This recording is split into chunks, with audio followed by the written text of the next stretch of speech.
khăm môi đây đang thông đang từ tới lục tực quạt à trôi từ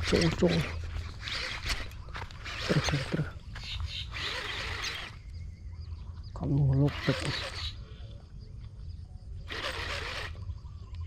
trôi lắm mau tập lại trôi thủng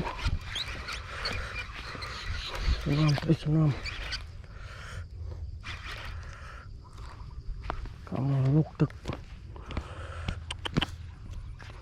Nam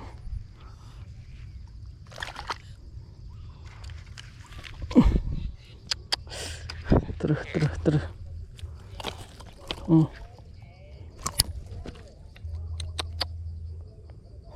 lông mùi lục tực